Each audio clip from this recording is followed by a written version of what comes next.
what's up, guys? Thank you for joining me today for this video. My name is Tom LaHue. We're going to be talking about Enneagram Type Ones, and we're going to be looking at this book, The Enneagram Made Easy. It's the first book that I ever picked up when I started learning about the Enneagram, and sometimes it's good to come back to the basics and look at the simple stuff and start at the beginning. And if you're new to the Enneagram, welcome. I know that this is going to be a helpful study for you. I'm excited as you start to take some steps forward, knowing yourself better, understanding some blind spots so that they don't constantly keep you from being able to move forward in life. So we're going to start with type 1 in this video, and we're going to look at what it says about things I like about myself and things I don't like about myself. So the idea is, if you were to sit down with a type 1 who understands the Enneagram,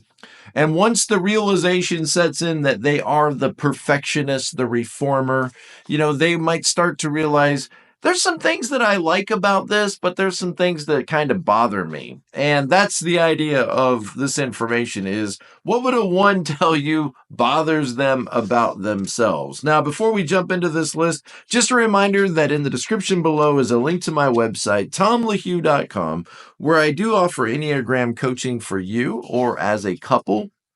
I do a lot of relationship coaching because, the Enneagram is a great tool to not only let us know more about ourselves, but also the people in life that we're trying to get along with. And, once I know that you're a type 1 and your spouse is a 9 or a 7 or a 6, it becomes kind of predictable, the challenges that are going to show up in that relationship. So reach out to me. I'd love to work with you, one of my coaching programs. Also, there's a lot of resources on my website as well.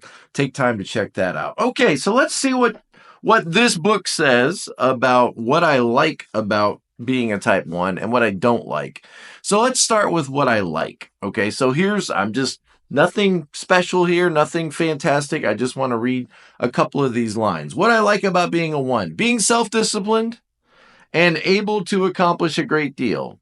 100%. All of us need more of that in our life. All of us need to be more self-disciplined and more focused on getting things done and not cutting corners, but getting them done in the correct way. Not, just results oriented, but also process oriented to make sure that you maintain a level of integrity. Working hard to make the world a better place. Great. So not only striving for excellence, but then seeing potential. I think it's very characteristic for type 1s to be able to see a lot of potential, whether it's in young people or if it's in an old house that needs to be remodeled, or a system that needs to be organized and structured. Your tendency is to see all of the things that are incorrect and wrong, but also behind that to see the potential of how things could be improved. That's a great thing. Okay, next is having high standards and ethics and not compromising myself. Having high standards and excellence, doing everything with excellence, striving for excellence.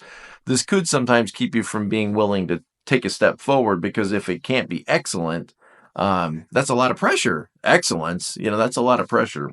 But integrity, of course, integrity. Being reasonable and responsible and dedicated in everything I do.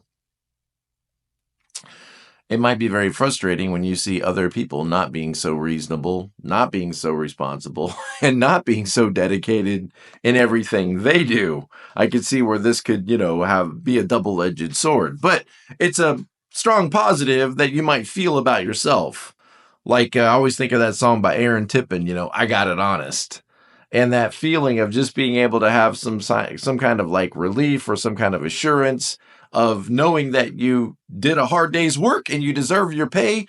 And yeah, you could have maybe even given more, but knowing that you have that sense of pride, that sense of accomplishment, that sense of, let's just say, self-satisfaction. Okay. So being responsible, reasonable, there's a lot of unreasonable people, right? And you're priding yourself on being reasonable. Good. Being able to put facts together and coming to a good understanding and figuring out wise solutions. So I would just say it like this: the tendency to bring order into chaos. We are surrounded by chaos. Families live in chaos. Organizations have a lot of chaos. The employees are chaotic. Things are not always structured. People are not always disciplined. We're not always focused on getting things done and getting things done in the right way. Sometimes we're very busy doing things that don't need to be done. And your tendency is to step into that chaos and not just harmonize it like a 9 or calm people down, but actually like restructure, reprogram, and organize it so that, we face the chaos head on and make it better. Good thing, super thing. Okay, being the best I can and bringing out the best in other people. Who can argue with best?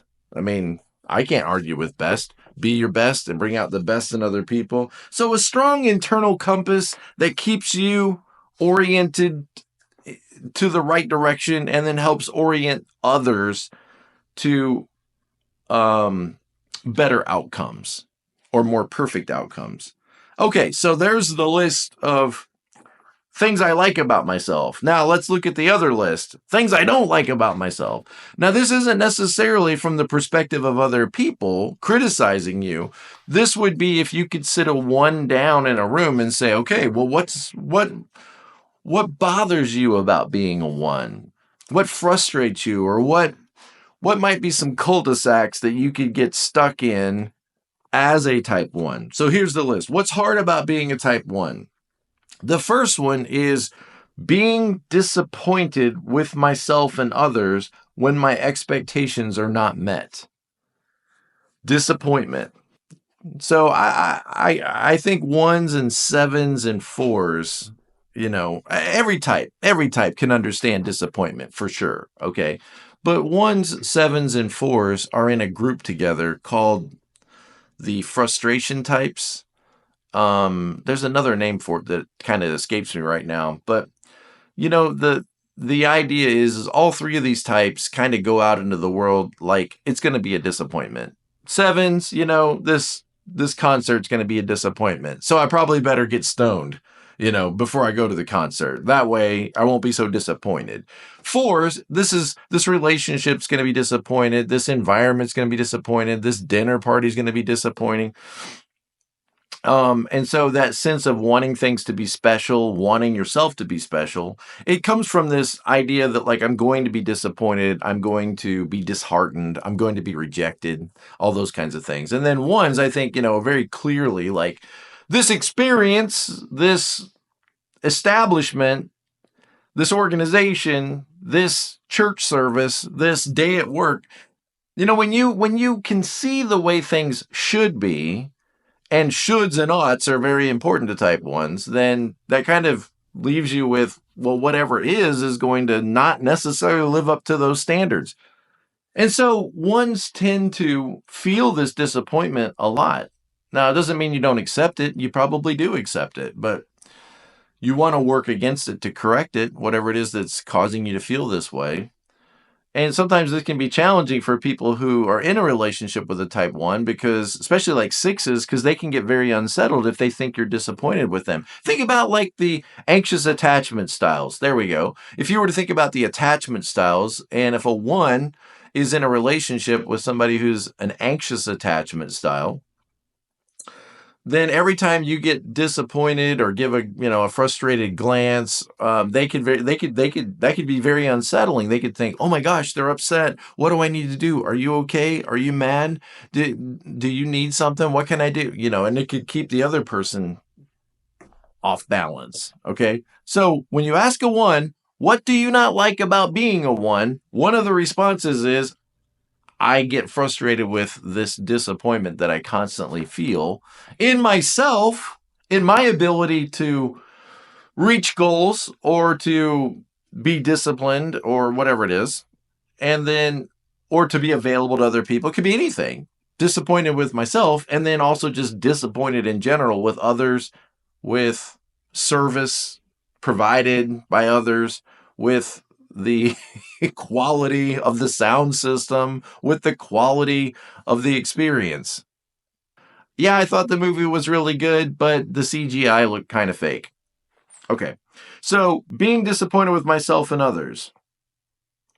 That inner critic that we talk about with type ones. If you're new to this, realize one of the things about being a type one is you have a very strong inner critical voice that you got to be careful that you realize that's not the voice of God.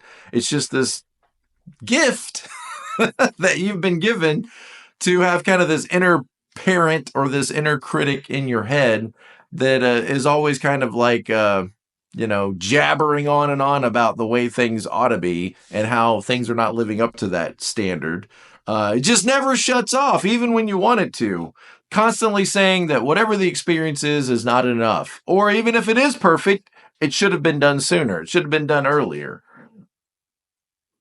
That's a lot. Okay, next is feeling burdened by too much responsibility. Yeah, I can see that one for sure. Is you do feel incredibly responsible everything, for everything, for other people, for their experience, for the quality, for the organizations that you work for and belong to.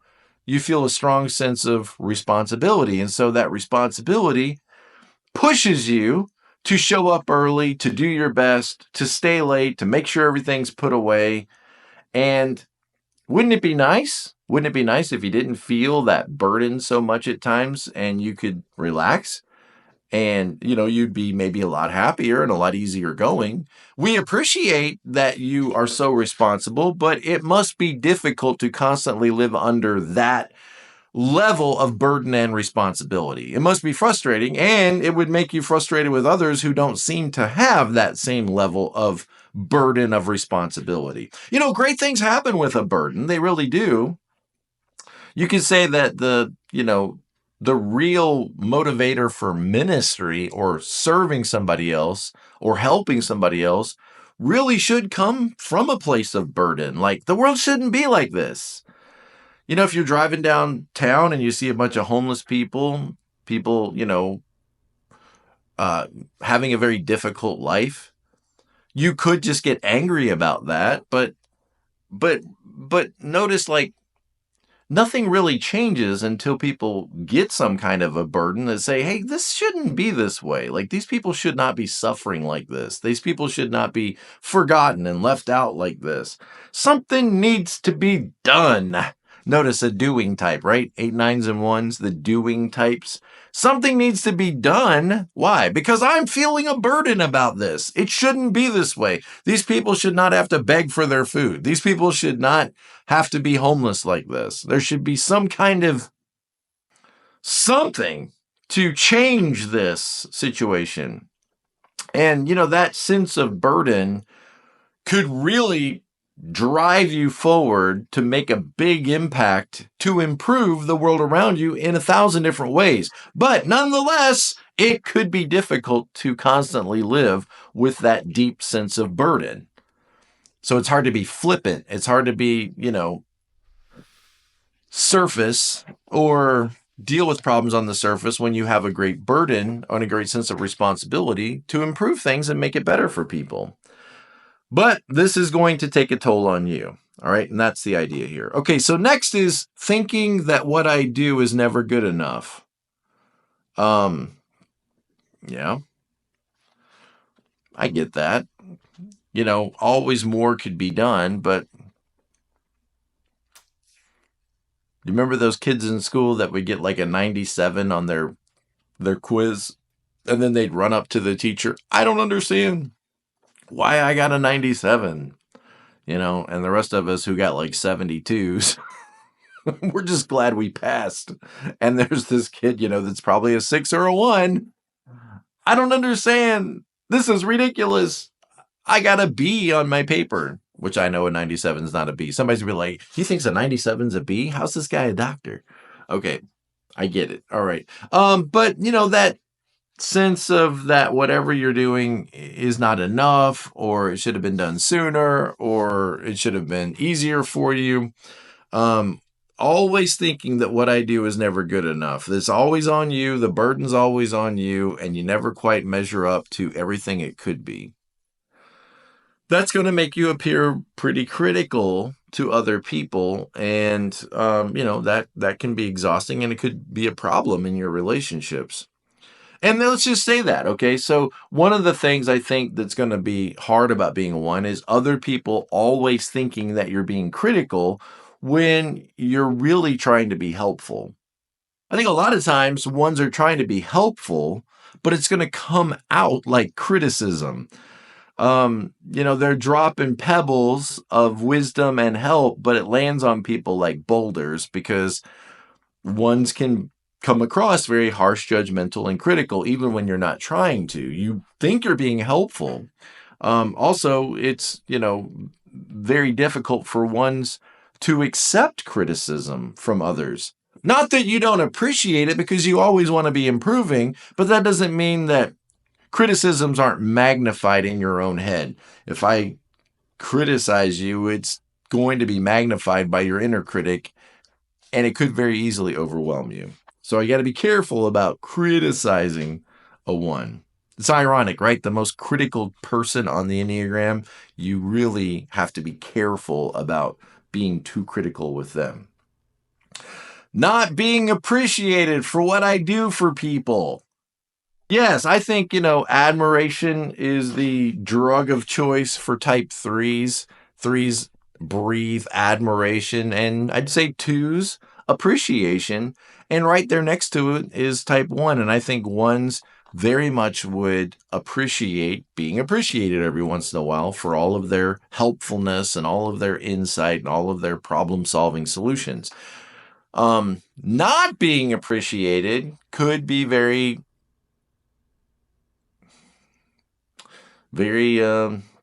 unpleasant. Showing up, working hard, doing your best, staying late, putting things away, making sure everything's right, and then nobody recognizing that. Not that you're doing it for that, because you're not. You're doing it because you feel a great sense of burden and responsibility, and you're a compliant type. We need to comply with what needs to be done. But it would still be nice if other people recognize your dedication, and if they could learn from your example and then just appreciate you and say, hey, thank you so much. Hey, Sam, thank you so much for all you do. Just wanted you to know that your dedication is not going unnoticed. I really appreciate your help. Hey, you took me aside the other day and you challenged me, and I really want to appreciate you for that, because a lot of people don't have the courage to say what needs to be said. I want to thank you for your insight. I think this is like oxygen to type ones. They're not doing it for this. You're not doing it for this, but I can see where it could be important to you nonetheless. Being upset because others aren't trying as hard as I am. They don't care. And you could go really quickly from I give my best to other people suck. You could go there really quickly before you even realize what's happened. I believe it's important to show up early, do your best, work hard, and make sure that the work you do is quality work. That's amazing, okay? But then it's very quick leap there to that next thing. Other people won't do what it takes. Other people are lazy. Other people are flippant. Other people are ignorant. Other people lack the discipline, the fortitude, the candor, the strength, and then, wow, you see how really quickly you can go from I need to do the right thing to being judgmental, critical, and harsh of other people. And that's not necessarily the best way to motivate other people to get what you want. Sometimes we all do need a drill sergeant. Sometimes we need a school principal. Sometimes, but sometimes you get more flies with honey than you do with vinegar, right? And so being upset all the time because other people are not being responsible and doing the right thing is a burden that you live with. And you see how it just ties together with that disappointment and feelings of disappointment and feelings of being misunderstood. You can see how the one takes that trip down to type 4, feeling misunderstood, starting to feel kind of moody and emotional and like an outcast or an outlier. I don't really belong. Everybody else, they can have fun. I've got to be the responsible one. And you're starting to feel the envy of a type 4. Remember, at your best, you integrate to type 7. Welcome, I'm a 7. Come on over here to 7 and be more lighthearted, fun, easygoing, spontaneous, playful. That's you at your best. And there's a good chance for you to get there. You're going to have to lean a little bit into your own 9 wing. Good chance. Or even into the 2 wing. And look at the 9 and the 2, your 2 wings. One is basically don't worry about it. And the other one is love people, care about people. Yes, it's important to do things right, but it's also important to take care of people and be responsible with people. Okay, where are we at? We're almost done. Being upset because others aren't trying as hard as I am. You can hear the envy in that. You can hear it. It's there. Okay, next. Obsessing about what I did or what I should do. So hard to relax, right? It's hard to relax when you're constantly obsessing. Now this is one of the reasons that we promote you to manager, is because we need somebody in that position who will obsess about details and making sure that everything is done correctly and that all the aisles are straightened up and all of the labels are facing in the right direction and everybody does what they're supposed to do. This is why you end up holding the keys to the business. With that comes a lot of pressure, comes a lot of responsibility. And it would be easy for you to even turn against the people that you're working with when they don't have the same discipline you have. So be a lesson, be a teacher of these things, but also be compassionate with others, because realize other people are not running type 1 software, right? It's very hard to be disciplined when you're a 7. It's very hard to be direct and straightforward, for example, when you're a 9, or to be direct and confrontational when you're a type 2. Okay, every type has their struggles, right? So realize if you don't get anything else out of this video, type 1s, get this one fact, all right? And this is something that will cause you pain and struggle. Realize this, there's 9 legitimate personality types. 9 legitimate. In other words, 1 is not the only legitimate way to see things. Well, how can you argue with wanting to be right? How can you argue with wanting to do the right thing? It doesn't seem like anything else compares to that. Well, look at type 2 right next to you. How can you argue with being loving? How can you argue with being kind to other people? And sometimes you're forced to make a decision. Do you want to be right or do you want to have a relationship? And see, look, 9s and 2s, they understand that a little better than maybe a type 1 does, is sometimes for the sake of the relationship, for the sake of harmony, I'm just going to have to know I'm right without pushing it too far. Okay, the last one is being tense and anxious and taking things too seriously. Yeah, it's heavy. It's really heavy. And, I don't mean to be critical at all of you. I know that I probably am. I don't mean to be, because the last thing you need is more criticism. It's very heavy. It's a very heavy type to be a 1. We appreciate you for your sense of duty and responsibility, for reminding the rest of us that everything could be improved a little bit all the time. And that is an important moral compass for the rest of us. You bring so much goodness into this world. When you're not doing well, you just feel corrupt and everybody else is corrupt. But when you're doing well, you bring goodness and virtue and integrity with you and teach the rest of us that higher road. And we love you for that. What would I say? Be a little easier on yourself. Your path forward's probably very 7 and 9. Going in that direction, relaxing, not being so hard on yourself. The other people in your life could see that immediately. More 7, more 9, more 2, even 4. What's meaningful to you? If you weren't doing right now, if you weren't obsessed about doing what needs to be done, what would you do that's meaningful to you? Like if you were just going to go out and do a hobby, what would it be?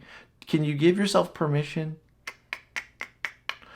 I wonder, can you give yourself permission to just do something that doesn't need to be done, but just feels good to do? Just makes you happy? It just feels meaningful to you, purposeful to you? I hope you can. It's going to take some time. We're on this journey together. We're all walking this life together. And thank you for watching this video. I hope it's helpful to you, encouraging and challenging. And, if you know a type 1, pass it on to them. Maybe they'll watch it. Wouldn't it be great if everybody understood this information and could be encouraged and challenged by it? Wouldn't it be great? Wouldn't it be a great world? Why don't we teach this to our kids? I don't understand. Maybe we don't see the value in it, but you do. And that's why you're a part of this channel. And I appreciate you. And be present to life. I'll see you next time.